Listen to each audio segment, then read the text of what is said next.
مولاي صل وسلم دائما أبدا على حبيبك خير الخلق كلهم نبوي سيرت سيد الكونين والثقلين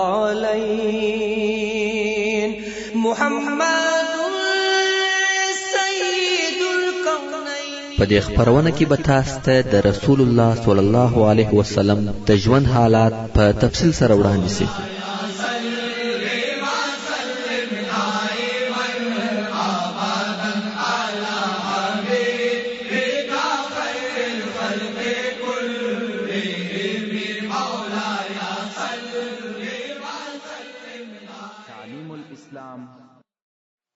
أعوذ بالله من الشيطان الرجيم. بسم الله الرحمن الرحيم. إن الحمد لله نحمده ونستعينه ونستغفره ونعوذ بالله من شرور أنفسنا وسيئات أعمالنا. من يهده الله فلا مضل له ومن يضلل فلا هادي له. وأشهد أن لا إله إلا الله وحده لا شريك له وأشهد أن محمدا عبده ورسوله صلى الله عليه وآله وصحبه وسلم تسليما كثيرا. أما بعد، محترم ورونو، زموږ قصه دې ځای ته رسېدلې وه چې د بني قریظه یهود ټول بلا قید او شرط تسلیم سوه. څرنګه چې د اوس قبیله د رسول الله صلی الله علیه وسلم څخه د هغو د عفو غوښتنه وکړه، نو رسول الله صلی الله علیه و آله وسلم د هغو په باره کې حکم د اوس د قبیله و مشر او رئیس سعد ابن معاذ رضی الله تعالی عنه ته پریښاو.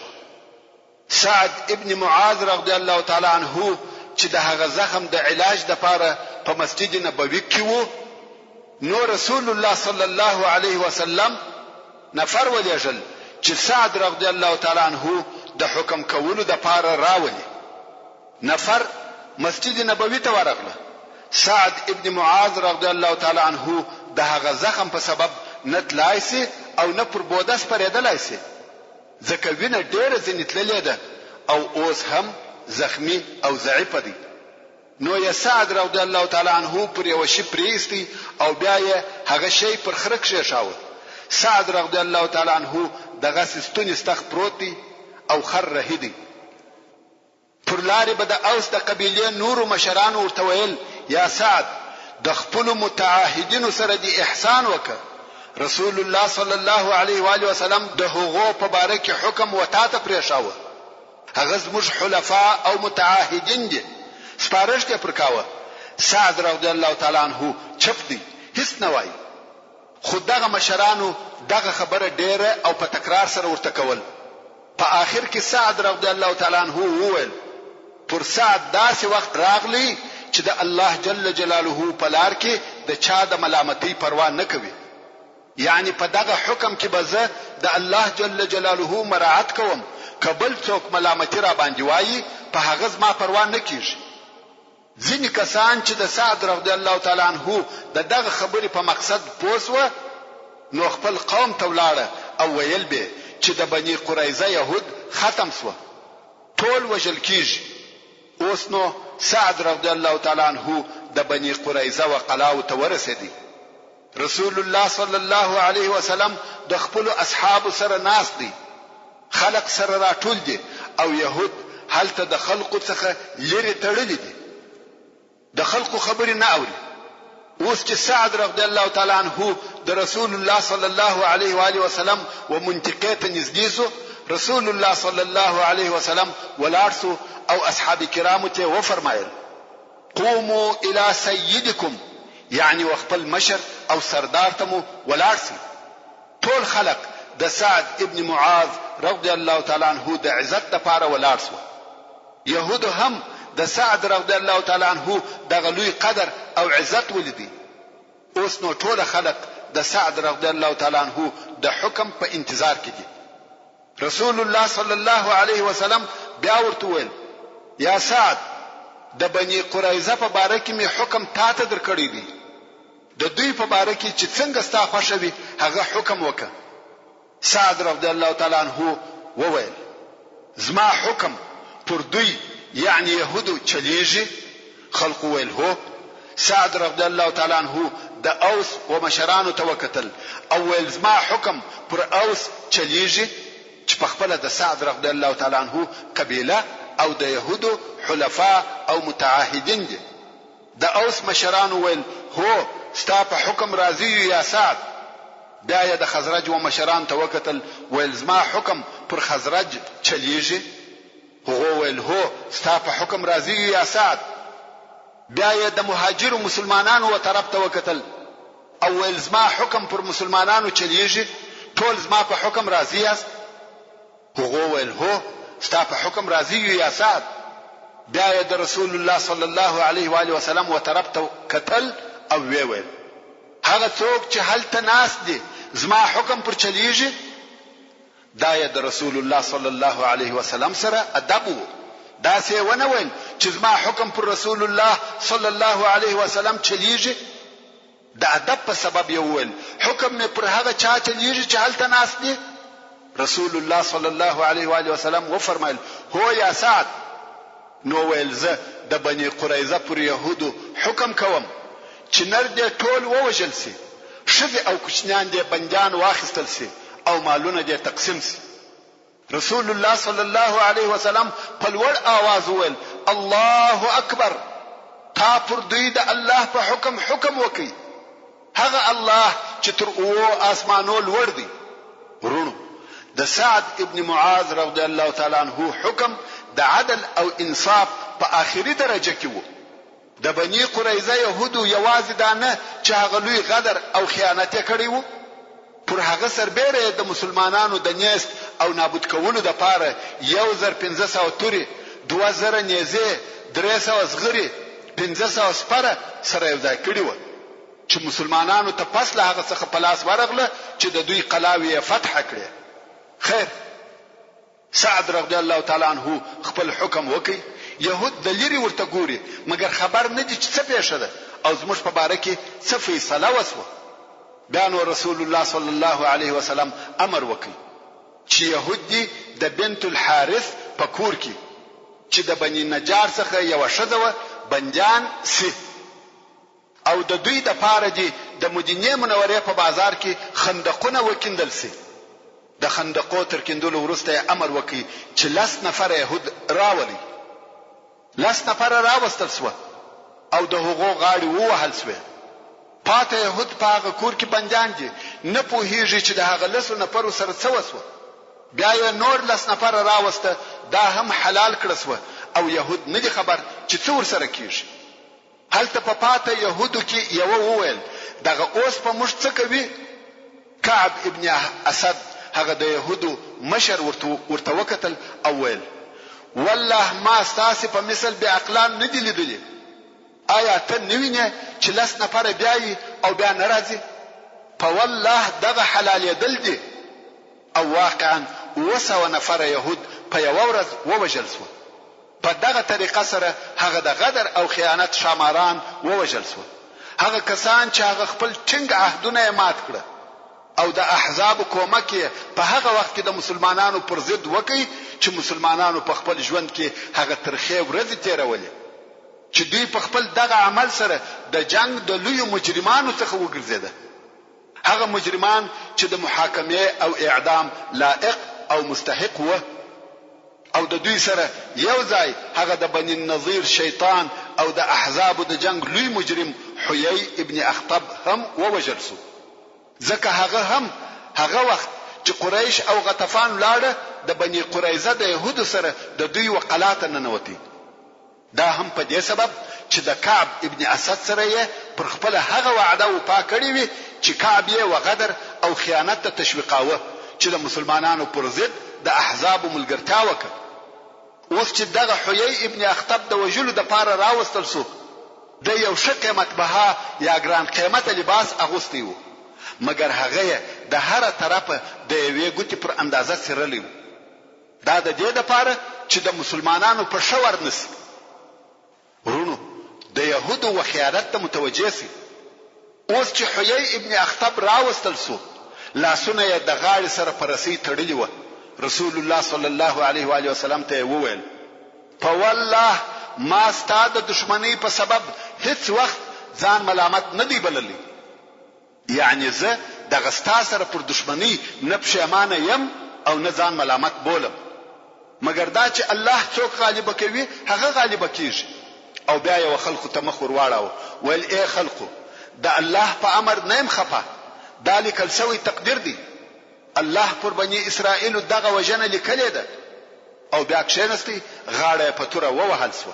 ورونو حیي ابن اخطب يهودي د المؤمنین صفیه رضی الله تعالی عنها پلار کستاسی په یاد وي هغه څوک دی کوم وخت چې رسول الله صلی الله علیه و آله وسلم مدینه منوره ته په هجرت راغلی نو دی او د دورور ابو یاسر د رسول الله صلی الله علیه وسلم د لیدنې د پاره ورغله او په ماښام کې ستړي هلاک بیرته کور ته راغله او د دورور پښتنه ځنی وکړه چې دغه سړی یعنی رسول الله صلی الله علیه وسلم هغه دی یعنی هغه نبی دی چې موږ ته په تورات کې ذکر شوی دی.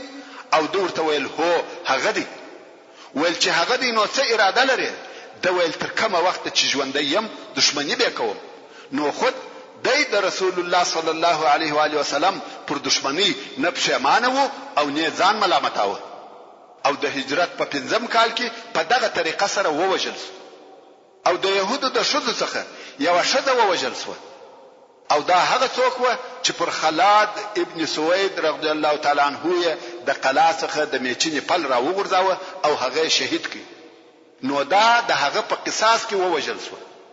رسول الله صلی الله علیه وسلم امر وکي ویل د يهودو په نرانو کې کده چاور شتان راشنسوي و یعنی بلوغ ته رسیدلی وو هغه ووجني او کده چاور شتان نو راشنسوي یعنی کوشنی وو هغه موجني. د يهودو څخه یو نفر چې نوم یې زبیر ابن طاباو او د يهودو د مشرانو څخه وو. کوم وخت چې د حلالېدو د پاره راوستل سو د انصارو د مسلمانانو څخه یو نفر چې ثابت ابن قیس نومېدی ولیدي. نو رسول الله صلی الله علیه و آله وسلم ته وویل یا رسول الله دغه زبیر ابن طابا ما ته راوبخشه ځکه د بعاث د جنگ په ورځ زما سره کومک کړی دی چې دغه جنگ تر اسلام د مخه په جاهلیت کې یو جنگ. نو مسلمان ویل د په هغه ورځ ز په بندیانو کې ولیدلم او الای کړم لکه څنګه چې د ز آزاد کړیم غواړم چې زه هم آزاد کم. رسول الله صلی الله علیه و آله وسلم و فرمایل چې دایستا. نو زبیر ابن طابا د مرګ څخه خلاص. بیا نو زبیر يهودي وهغه انصاری ته وویل زه خو دې خلاص کړم مګر شزه اولاد او مال به مځي. انصاری بیا ورسول الله صلی الله علیه وسلم ته ورغلی ویل یا رسول الله د شزه اولاد او مال څنګه کیږي؟ رسول الله صلی الله علیه وسلم و فرمایل هغه هم ستا په اختیار ټول شیان یې وروبخښل. زبیر ابن طابا خوشاله سو او بیا یې پوښتنه وکړه چې د کعب ابن اسد سره څه کیږي؟ کعب ابن اسد د بنی قریظه د يهودو مشر ویل هغه وجل کیږي. بیا یې ویل د حیي ابن اخطب سره څه کیږي چې د بنی نظیر د يهودو مشر وو. که تاسو قصه په یاد وي هغه چې د مدینه منورې څخه وېستل سو او دی بیا خیبر ته ولاړی او هلته د خیبر مشر هم سو. او بیا د او د ملګرو دغه د کفارو احزاب یا ډلې د مسلمانانو د جنگ لپاره راټول کړي. اوس چې کفار بیرته د خندق څخه ولاړه نو دی د بنی قریظه د يهودو سره په قلا کې پاتې سو او دی هم بندي ونیول سو. نو دغه زبیر ابن طابا پښتنه وکړه چې د حیي ابن اخطب سره څه کیږي؟ ویل هغه هم وجل کیږي. نو دا ویل زه هم د خپل ځان لپاره په ژوند نه يم خوښ چې حیي ابن اخطب او کعب ابن اسد وجل کیږي او زه دې پاتې یم. انصاری ویل سړی ته ستا شذ ستا اولاد مې د مرګ خلاص کړاس مال مې در خلاص کی نور نو څه غواړي؟ يهودي ویل یا زه خپل ښځه او اولادونه جنت ته را سره بیایم. د ټولو ازادي بیرته وررد کړه او دی حلال کړه سو. ابو بکر صدیق رضی الله تعالی عنہ وویل بلکې دی خپل کورنۍ اورته ورسره بیاي. دا د الله جل جلاله قدرت او اراده ده. مسلمانانو نجات ورکي او ده وررد کوي. د يهود څخه یو بل نوې ځوان چې فقط څو ورځې مخکې بلوغ ته رسیدلی وو صرف بریتو یې خط وهلی وو، دا یې هم د وژلو د پار راوستی ځکه هر بالغ نر وژل کېدی. دغه ځوان چې نوم یې رفاعه القرظي وو د مسلمانانو په یوه ښځه پورې وموښتی، ویل خلاص مې که په والله بیا لمونځ کوم. ښځه چې سلمى بنت قیس النجاریه نومېده زړه یې پر وسوځي. نو یې رسول الله صلی الله علیه و آله وسلم ته وروستی او ویل یا رسول الله دغه رفاعه را وبخښه، د وعده را سره وکړه چې لمونځ به کوي، یعنی مسلمانېږي او لمونځ کوي. رسول الله صلی الله علیه وسلم وفرمایل دی پرېږدئ. دا ځوان هم د مرګ خلاص شو. رفاعه ایمان راوړي، ښه صادق او عابد مسلمان ځنې جوړ شو. د قرآن مجید د حافظانو څخه شو او د هغو کسانو څخه شو چې خلق به د الله جل جلاله و دین او لارې ته دعوتول. کم وخت چې به په یو علمي مجلس کې ناست وو واعظ او نصیحت به کاوه او غوښته به چې قسم واخلي، نو به ویل قسم په هغه ذات چې زه د بني قریظه په ورځ خلاص کړم، حال دا چې زما او د مرګ په مابین کې څو ګامه پاته وه. رفاعت الله جل جلاله په آخري لحظو کې نجات ورکړي. د بني قریظه د يهودو آخري حالت دغه وو چې نر یې ټول ووژل سوه، ښځې او کوچنیان یې پس له هغه څخه چې خمس یا پنځمه ځینې واخیستل سوه پر مسلمانانو وویشل سوه. د آس و خاوند ته 3 حصې ورکول سوې چې یوه یې د ده او 2 یې د آس وې، او پیاده سړي ته 1 حصه ورکول سوه، او د خمس منځیانې د سعد ابن زید الانصاري رضی الله تعالی عنه تر مشرۍ لاندې و نجد ته ولېږل سوې چې په بدل کې آسان او اسلحه رانیول سوه. په منځیانو کې د رسول الله صلی الله علیه و آله وسلم حصه ریحانه بنت عمرو ابن خناقه وه. دا چې ریحانه رسول الله صلی الله علیه و آله وسلم په نکاح کړه او کده د صلی الله علیه و آله وسلم سره دغه سي منځه پاته وه. په دې کې اختلاف دی. څوک وایي دغه سي منځه ور سره پاته وه او څوک وایي چې دا یې آزاد کړه او په نکاح یې کړه. خو زه به دلته د ریحانه د اسلام قصه درته را نقل کوم. ریحانه چې د بني قریظه په منځیانو کې د رسول الله صلی الله علیه و آله وسلم حصه وه. رسول الله صلی الله علیه وسلم دا و اسلام ته دعوت کړه. دې انکار وکړي، اسلام یې نه کوي قبول. رسول الله صلی الله علیه وسلم بیا ورته وویل که اسلام قبول کې آزاد به دي کم او په نکاح به دي کم، هم به آزاد او هم به زما په نکاح سي، په دې شرط چې اسلام قبول کې. مگر ریحانه پر خپل دین ټینګه وه. اوس نو ریحانه د رسول الله صلی الله علیه و آله وسلم په کور کې ده، ځکه د ده منځه ده، خو د رسول الله صلی الله علیه وسلم ښه نه ځینې راځي، ځکه رسول الله صلی الله علیه وسلم په دې نه دی راځي چې یو څوک چې د ده سره اوسېږي او هغه د بېله اسلامه پر بل دین وي. څو یو وخت رسول الله صلی الله علیه وسلم د خپلو اصحاب کرامو سره ناست وو چې د یو چا د ګامو یا قدمو غږ یې واورېدی چې یو څوک را رهیدي. راتلونکی نفر نه معلومیږي، خو صرف د پښو کړپۍ یې اورېدل کیږي. رسول الله صلی الله علیه وسلم وفرمایل دغه راتلونکی سړی پلانی دی او د ریحانه د اسلام زیری یې راته راوړي. څو سړی و مجلس ته ور داخل سو او ویل یا رسول الله د ریحانه په اسلام زیری درکوم. رسول الله صلی الله علیه وسلم هم د دې په اسلام خوشاله سو. په یوې روایت کې ویل کیږي چې دا یې آزاد او په نکاح کړه، او په بل راجح روایت کې ویل کیږي چې دغه سي منځه پاته سوه.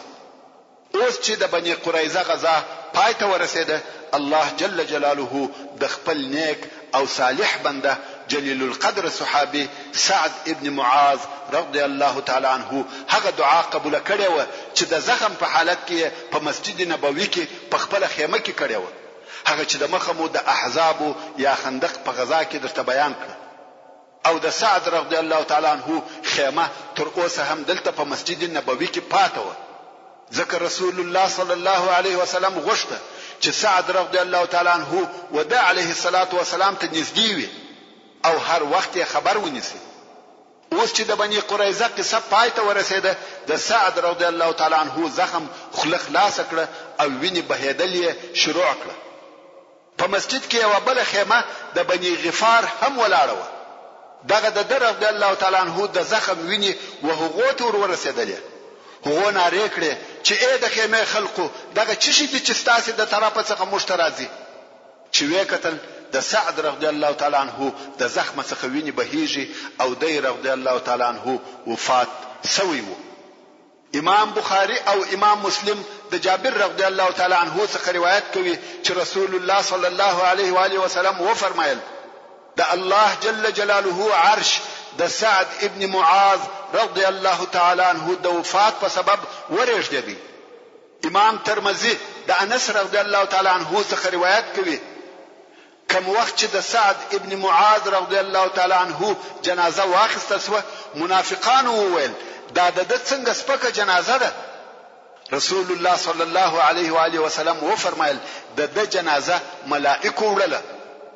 ورونو تاسو په هیږي چې سعد ابن معاذ رضی الله تعالی عنہ 15 یا 6 کال په اسلام کې تیر کړی دي.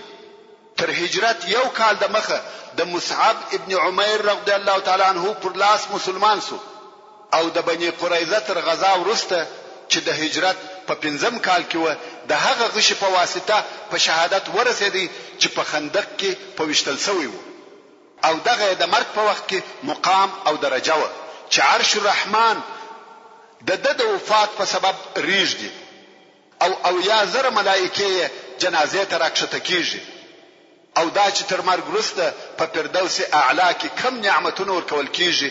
حور او غلمان د خدمت کوي، هغه خبره تر قیاس لوړې دي.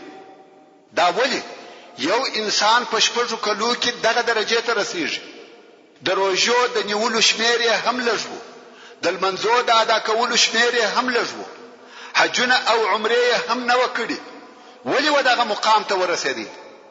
دا ځکه چې دی رضی الله تعالی عنہ د الله جل جلاله او رسول الله صلی الله علیه وسلم سره صادق وو. د هغه په محبت کې صادق وو. د په وینه کې د الله او رسول الله محبت پروت وو. نن ورځ موږ او تاسو هم په صدق او اخلاص په محبت او وفا دغه مقام ته رسیدلای شو. د بني قریظه د قلاو په محاصره کې د مسلمانانو یو سړی ووژل شو چې هغه خلاد ابن سوید رضی الله تعالی عنہ. هغه چې د يهودو یوې شذې د میچنې پل پر راوغورځاوه او په دغه موده کې دالته د مسلمانانو یو بل سړی چې ابو سنان ابن محسن رضی الله تعالی عنہ په الهي مرګ سره وفات شو. مګر ابو لبابه چې د مسجد په یو پایه یا عمود پورې تړلی وو، شپږ ورځې هلته تړلی پاتې شو. د هر لمانځه پر وخت به شذ ورته راتله، د لمانځه د پاره به خلاصاوه، پس له لمانځه څخه به بیرته تړي او بیا د توبه قبلېده د الله جل جلاله د طرفه د سحر په وخت کې پر رسول الله صلی الله علیه وسلم نازل شو. په دغه وخت کې رسول الله صلی الله علیه وسلم د ام سلمہ رضی الله عنها په کور کې وو. ابو لبابه رضی الله تعالی عنہ وايي ام سلمہ رضی الله تعالی عنها د خپل حجره په دروازه کې ودرېده او ماته راځخ کړه، یا ابا لبابه زیری درکوم، الله دې توبه قبول کړه. په دغه وخت کې خلق وروغورځید چې خلاص یې، مګر ابو لبابه رضی الله تعالی عنہ خلق منع کړه چې هیڅوک په من خلاصوي بل رسول الله صلی الله علیه وسلم څخه. او بیا چې رسول الله صلی الله علیه وسلم د سحر والمنځ ته راووتی، ابو لبابه رضی الله تعالی عنہ اخلاص کړ. دغه د بني قریظه غزا د هجرت د 15 کال د ذوالقعده په میاشت کې پیښ شو او 15 ورځې دوام وکړ. الله جل جلاله د خندق او د بني قریظه د غزاو په باره کې په سورۃ الاحزاب کې ډېر آیاتونه نازل کړه چې په هغه آیاتو کې د دغه واقعاتو پر مهمو نقطو تفسیره کیږي. د مؤمنانو او منافقانو حالات بیانوي او بیا د احزاب د ذلیل کېدو حالات بیانوي او د اهلی کتاب یعنی يهودو د غدر او خیانت نتیجه بیانوي. د سلام ابن ابي الحقيق يهودي وجل. سلام ابن ابي الحقيق چې په ابو رافع سره مشهور و، د هغه يهودو د لوی مجرمانو څخه و چې د مسلمانانو پر ضد احزاب سره یو ځای کړ. په مال او اسلحه سره د احزاب ډېر کومک وکړي او رسول الله صلی الله علیه و آله وسلم یې همیشه ازاراوه. اوس چې مسلمانان د بني قریظه د يهودو څخه فارغ شو، نو د خزرج د قبیله مسلمانانو د رسول الله صلی الله علیه وسلم څخه دغه ابو رافع د وجلو اجازه وغوښته. لکه څنګه چې د مخه مدرته ویل چې کعب ابن الاشرف يهودي د اوس د قبیله د مسلمانانو د طرفه ووجل شو. اوس د خزرج قبیله هم غواړي چې داسې یو فضیلت او افتخار ځان ته حاصل کړي لکه د اوس قبیله چې د کعب ابن الاشرف په وجلو لاس ته راوړي. نو ځکه د رسول الله صلی الله علیه وسلم څخه د سلام ابن ابي الحقيق د وجلو اجازه وغوښته. رسول الله صلی الله علیه وسلم هم د هغه د وجلو اجازه ورکړه او دغه کار د عملي کولو په لار کې د شذو او کوچنیانو د وجلو څخه منع کړه. اوس نو دغه کوچنی ټولي چې شمیر یې 15 نفره او مشر عبد الله ابن عتیق رضی الله تعالی عنه ټول د خزرج د قبیله د بني سلمہ څخه و، د خپل مقصد پر طرف رهیس و.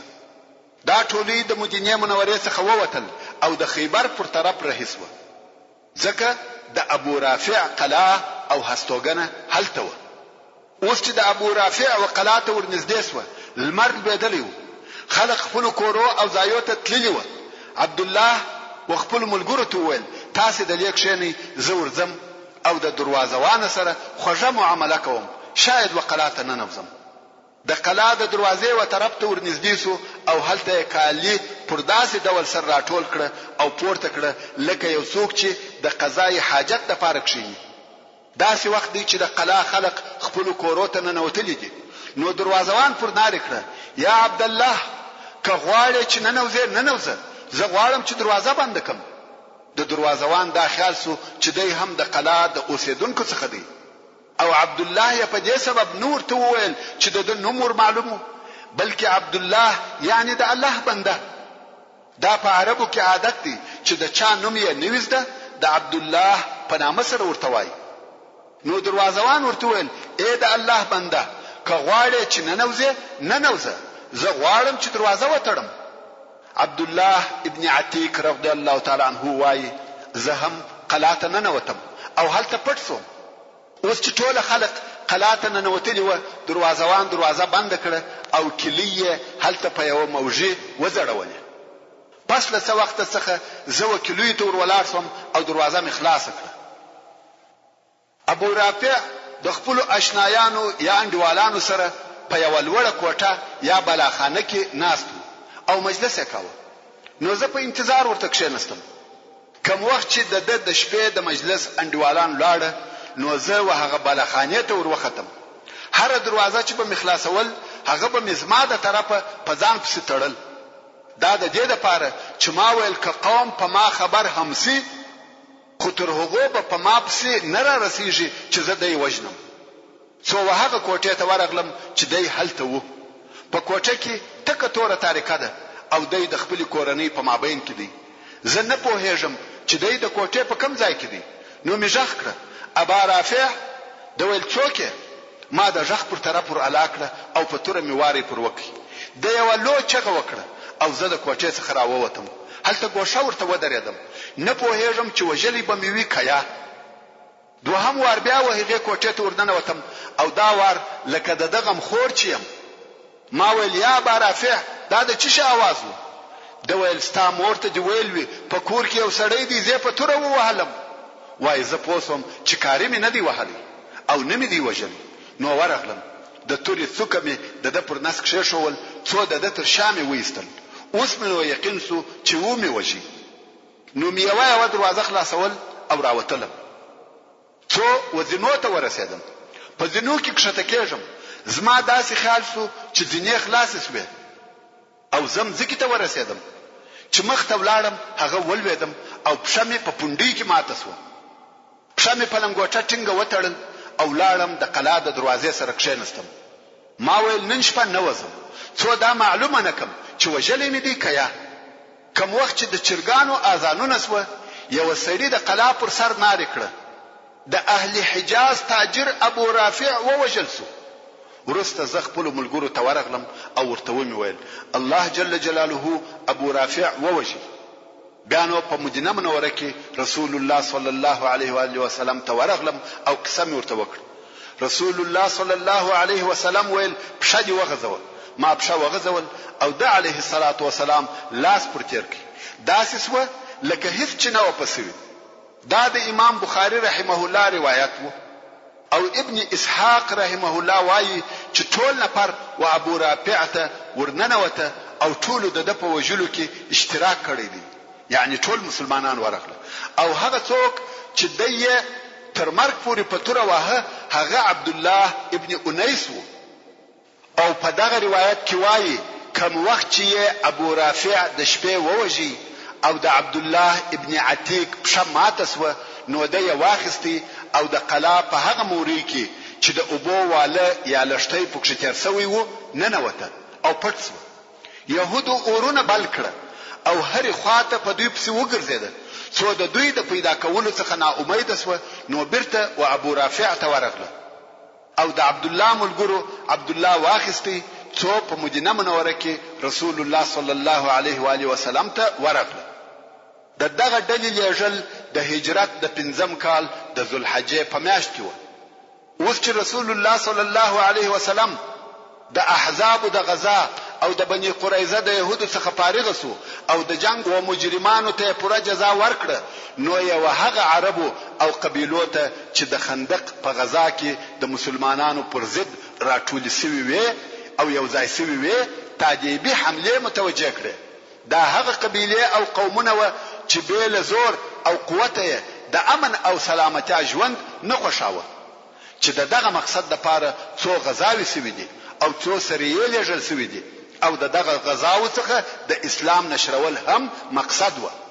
اوس به هغه غزاوي او سریې درته بیان سي چې د هجرت په 6م کال کې د حدیبیه تر صلح د مخه پیښ شوي دي. د محمد ابن مسلمه رضی الله تعالی عنہ سریه یا ټولی دا هغه اوله ټولی و چې د احزاب او بني قریظه تر غزاو وروسته لیږل کیږي. دغه ټولی د افراد شمیر 10 نفر سپاره او دغه ټولی مشر او قومندان محمد ابن مسلمه الانصاري رضی الله تعالی عنہ. محمد ابن مسلمه رضی الله تعالی عنہ د رسول الله صلی الله علیه و آله وسلم د جلیل القدر اصحاب څخه دی او د اسلام د مشهور قومندانانو څخه دی.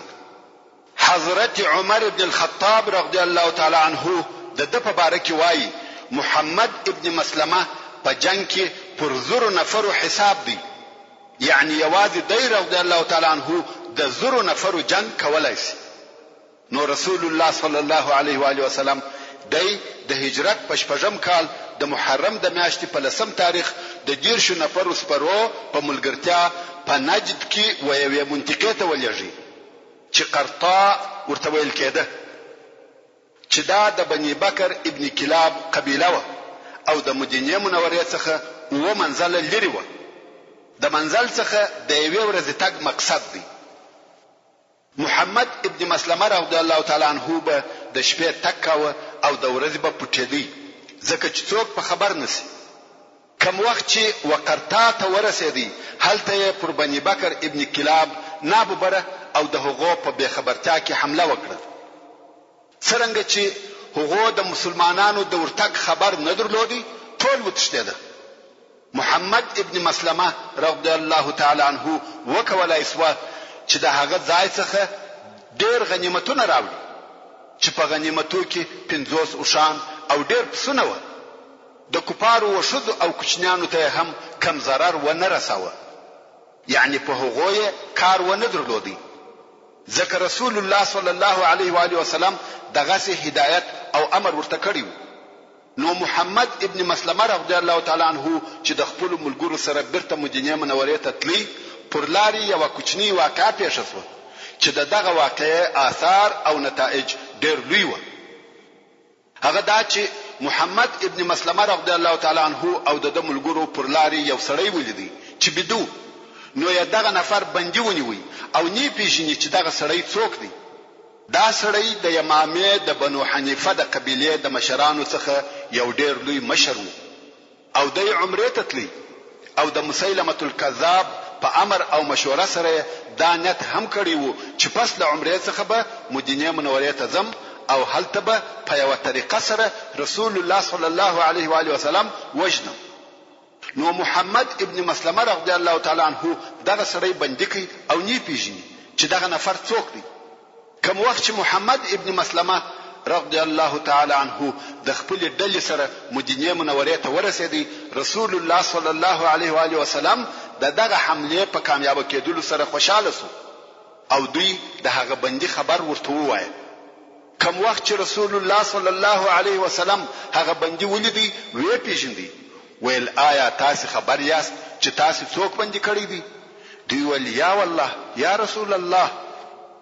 رسول الله صلی الله علیه وسلم و فرمایل دا ثمامه ابن اثال دی د بنو حنیفه د مشرانو څخه یو مشر دی او رسول الله صلی الله علیه وسلم امر وکړي چې ثمامه دی د مسجد د دروازې سره وتړل شي او دغه بندي سره ښه معامله او گزاره کوي. اوس نو د مسجد دروازه د بندي خانه سو او صحابه کرامو به سحر او ماښام شیدې ورته راوړي ځکه رسول الله صلی الله علیه وسلم د سره په ښه معامله امر کړی او په خپل رسول الله صلی الله علیه وسلم به هر ورځ د حال پوښتنه کول او خبرې به ورسره کولې. پوښتنه به ځنی کول یا ثمامه څه حال دی؟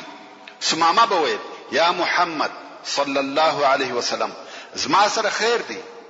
کمی ووجنه داسې څوک وجنه چې هغه د ویني د بدل اخیستونکو لري، یعنی کته ما ووجنه د بنو حنیفه قبیله زما بدل اخلي چې دغه قبیله یو لک جنگی نفر درلود 100,000 نفر، یعنی به بدله نه پاتې کېږم. او که عفو راته وکي داسې چاته عفو کوي چې هغه شاکر دی، یعنی احسان دی نه هېرو. او کمال او پیسې غواړي څونه چې دی خوشوي هغونه وغواړي، یعنی دغه درو کارو څخه چې دی هر یو زما د پاره خوشوي هغه وک. رسول الله صلی الله علیه وسلم به جواب نور کاوه ځنی رهیب سو او د مسجد په دروازه کې تړلی. دوهم ورځ بیا رسول الله صلی الله علیه وسلم ورته راغلی، خبري ورسره کوي او بیا یې هغه پوښتنه ځنی وکړه چې یا ثمامه څه حال دی؟ ثمامه بیا هم هغه په خوانی جواب پر هغه طریقه ورکړي. رسول الله صلی الله علیه وسلم قصدا دغه ثمامه د مسجد د دروازې سره تړلی وو، ځکه اصحاب کرام به لیده چې تله او راتله د هغو اخلاق او یو د بل سره احترام یې لیدي. قران کریم به اوریدي. دغه درې ورځې چې دلته د مسجد د دروازې سره بندیو او د مسلمانانو ښه ژوند یې لیدي، د هغو د اخلاق تر تاثیر لاندې سو. اسلام او مسلمانان یې ډېر خوښ شو. درې ورځ بیا رسول الله صلی الله علیه وسلم ورته راغلی او بیا یې هغه پوښتنه ځنی وکړه. ثمامه بیا هغه جواب ورته وایي ول کمی ووجنه د بدل خاوند وجنه، کمال غواړي څونه چې د خوښه وي غواړي، کمی معاف کې یو شاکر ته عفو کوي. رسول الله صلی الله علیه وسلم و فرمایل بلکې عفو درته کوم. ثمامه ابن اثال معاف او الکی. ثمامه چې د رسول الله صلی الله علیه وسلم د اخلاق او ادب تر تاثیر لاندې راغلی وو، د مسلمانانو اخلاق او گزارای لیدلی وو، قران مجید یې اوریدلی وو، اسلام یې پزړه نه نوتلی وو. ثمامه هغه نږدې ابو ته ورغلی، غسل یې وکړي او بیا رسول الله صلی الله علیه وسلم ته راغلی او مسلمان شو. او ویل یا رسول الله د مځکې پر مخ مې بل څوک دونه بد نه ایسېدی لکه ته، خو اوس ستا مخ تر ټولو مخانو ماته خوښ وګرځېدی او په والله د مځکې پر مخ مې د هیڅ دین څخه دونه بد نه راتله لکه ستا د دین څخه، او اوس ستا دین تر ټولو ادیانو ماته خوښ وګرځېدی. او د هیڅ شار څخه مې دونه بد نه راتله لکه ستا د شار څخه، او اوس داسې شار نسته چې ستا تر شار مې دي خوښ وي. مګر کم وخت چې زه ستا اصحاب ونیولم، هغه وخت ما د عمرې نیت کړی و. رسول الله صلی الله علیه و آله وسلم و فرمایل هغه خپل عمره دې پوره کړه او عمرې ته ولاړ شه. ثمامه هم د عمرې په نیت مکې مکرمې ته ولاړی. څرنګه چې دی د بنو حنیفه د مشرانو څخه وو، نو معلومه خبره ده چې قریش یې ډېر عزت وکړي. اوس چې ثمامه د طواف په وخت کې تلبیه وایي، د اسلام او مسلمانانو تلبیه وایي، لبیک اللهم لبیک لبیک لا شریک لك لبیک ان الحمد والنعمه لك والملك لا شریک لك، او پر دغه ځای بس کړ. مګر قریشو او مشرکانو په دغه تلبیه کې دغه د شرک جملې هم پر زیاتولې، الا شریکا هو لك تملكه وما ملك. اوس چې ثمامه د اسلام او مسلمانانو تلبیه وویل، قریش په تعجب کې شو او ورته ویل یا ثمامه اصبعت، آیا د دین اوشته؟ د ویل یا، بلکې د محمد صلی الله علیه وسلم سره مسلمان سویم. قریش ویل موږ دې باندې کوو، د بنو حنیفه د مشرانو څخه یو مشر څنګه مسلمانېږي؟ دا د قریشو د پاره لوی خطر وو، ځکه د بنو حنیفه قبیله ډېره لوی قبیله ده، او که هغه مسلمانه سي قریشو ته لوی مصیبت جوړیږي. نو اوس و ثمامه ته دمکی ورکوي، موږ دې باندې کوو، تهدیدوي، موږ دې وهو. ثمامه ویل تاسې ما نه باندې کولای سي او نه مې وهلای سي، خو پر دې سربیره به تاسې ته والله د یمامې څخه یوه دانه غنم او حبوبات را نسی، تر څو چې رسول الله صلی الله علیه وسلم اجازه نه وي کړې. اصلا د یمامې مځکه چې د بنو حنیفه د قبیلو ځای وو، ډېره زراعتي مځکه وه، او د مکې مکرمې د خلقو د پاره د ټولو حبوباتو لکه غنم، جواري، اوربشي او داسې نورو خوراکي موادو مصدر وو. د دوی ټول حبوبات د یمامې څخه راتله. اوس چې ثمامه بیرته خپل قوم او قبیلې ته ولاړی، نو یې مکې مکرمې ته د حبوباتو وړل منع کړه. قوم هم دا د خبره قبول کړه، پر مکه مکرمه یې حبوبات بند کړه. دلته په مکه مکرمه کې کاختی شروع شوه. قریشو کوشش وکړي چې د بل طرف خپل خوراکي مواد پوره کړي، خو داسې ځای نه کوي پیدا چې د دوی ضرورت دی په پوره سي. کاختی ډېره سوه او اهل مکه په تکلیف سوه. قریش چې مجبوره وه او د لوږې څخه په عذاب سوه، نو یې د مکې مکرمې څخه تر مدینې منورې پورې یوه ډله ولېږل، او هلته یې ورسول الله صلی الله علیه وسلم ته زارۍ کولې چې رحم وکړه، موږ ستا قوم او اهل یو، په لوږه مو مه وژنه، اجازه ورکړه چې موږ ته د یمامې څخه خوراکي مواد را پرېږدي. ورونو متوجه سئ، د اسلام عزت و کومې درجې ته ورسېدی. هغه مغرور قریش اوس زارۍ او جګۍ کوي. د نبی الرحمه د رؤوف او رحیم رسول الله صلی الله علیه وسلم زړه پر وسوځي، او ثمامه یې امر کوي چې قریشو ته خوراکي مواد ورپرېږدي. ورونو اوس حالاتو تغییر وکړي، د ترازو په لې واوښتې، د مسلمانانو طرف درنیږي. خلق په هغه عزت او قوت پوسوه چې اسلام او مسلمانانو لاس ته راوړي وو.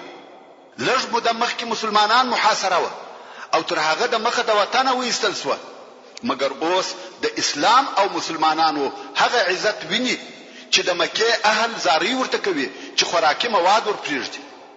دغه کوچنی واقعه خلق په دې پوه کړه چې اسلام په کومه درجه کې معزز شوی دی. د بنو لحیان غزا د غرنګ د هجرت د شپږم کال د ربیع الاول یا جمادی الاول په میاشت کې رسول الله صلی الله علیه وسلم د بنی لحیان په غزا ووتی. بنی لحیان د هغه کفارو څخه نه دي چې د خندق په جنگ کې اشتراک او ګډون کړی وي، بلکې بنو لحیان هغه څوک دي چې د ماء رجیع په فاجعه کې یې لاس درلودي او د رسول الله صلی الله علیه وسلم د لسو نفرو اصحاب سره غدر او خیانت وکړي او د هغو د وژل کېدو سبب وګرځیده. دا هغه واقعه ده چې د خندق تر غزا د مخه پیښه شوه او موږ په تفصیل سره بیان درته وکړو.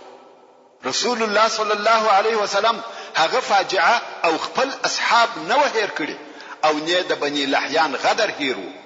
مګر څرنګه چې د بنو لحیان کورونه د مکې مکرمه او حدود ته نږدې و او دا داسې وخت وو چې د مسلمانانو او قریشو او نور عربو په مابین کې شدید حمله او جنگونه و، نو رسول الله صلی الله علیه وسلم دا مناسبه نه بلل چې په دغه وخت کې دی وهغه منطقه ته ورسي چې هغه د لوی دشمن یعنی قریشو و منطقه ته نږدې وي. مګر اوس چې احزاب ذلیل سو، عزم او همت مات سو، تر یوې اندازې په دې قانع سو چې مسلمانانو ته ماته نسی ورکولای. نو رسول الله صلی الله علیه وسلم دا مناسبه ولیده چې اوس د دې وخت راغلی دی چې د بني لحیان څخه د خپل وجلسو اصحابو بدله او انتقام واخلي. اوس چې موقع مناسبه سو، نو رسول الله صلی الله علیه وسلم په خپل دغه حمله مشرتوب پر غاړه واخیستی. نو ځکه غزا ورته ویل کیږي. غزا خو هغه ده چې رسول الله صلی الله علیه وسلم په خپل اشتراک پکې کړی وي، او سریه بیا هغه ده چې اصحاب کرامو د رسول الله صلی الله علیه وسلم په امر حمله کړی وي او رسول الله صلی الله علیه وسلم نوی ورسره. اوس نو د بني لحیان په غزا کې د مسلمانانو شمیر 200 نفر وو چې قائد او قومندان یې په خپل رسول الله صلی الله علیه وسلم وو. د بني لحیان منطقه د مدینه منوره په جنوب کې او مکه مکرمه ته نږدې واقع ده. مسلمانانو 200 میله تګ وکړي څو د بني لحیان او منطقه ته ورسېده. مګر بني لحیان چې غدر او خیانت یې کړی وو او د خپل ګناه دروندوالی ور معلومو، په دې په هده چې رسول الله صلی الله علیه وسلم به یو وخت د وختو و دوی ته د جزا ورکولو د پاره ورسي. ځکه رسول الله صلی الله علیه وسلم هیڅ وخت د خپل اصحابو پر وجل کېدو چپ نه پاتې کېدی. نو بني لحیان په بیره کې و او همیشه به احتیاط کاوه. که څه هم رسول الله صلی الله علیه وسلم چې د مدینه منورې څخه راوتی په عوض د دې چې د جنوب او بني لحیان پر طرف رهیسي، د شمال او شام پر طرف رهیسو او 10 میله د شام پر طرف لاړی، ترڅو چې خلکو دا فکر وکړي چې رسول الله صلی الله علیه وسلم د شام د حمله اراده لري. او اخبار هم داسې نشر شو چې رسول الله صلی الله علیه وسلم د شمال د حمله اراده لري. ورسته برته د جنوب و طرف ته وګرځېدی، څو اول د غران و شیلې ته ورسېدی. غران یو شیله ده چې د عصفان او امج په مابین کې ده. محترم ورونو، زموږ د بحث پاتې حسابه ان شاء الله تعالی پراتونکي کې واوري. سبحان ربك رب العزة عما يصفون وسلام على المرسلين والحمد لله رب العالمين.